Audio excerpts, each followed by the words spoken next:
scallion with the salt, and then we'll put the scallion in.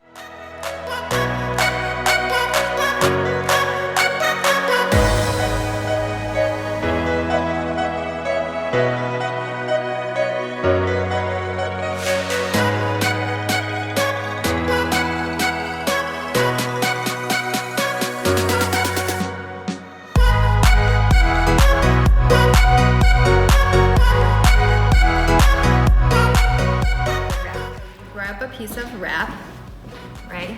Put it in your palm, in your hand, and then grab a certain amount of meat and then put it in here. Then make it neat, maybe a little bit more.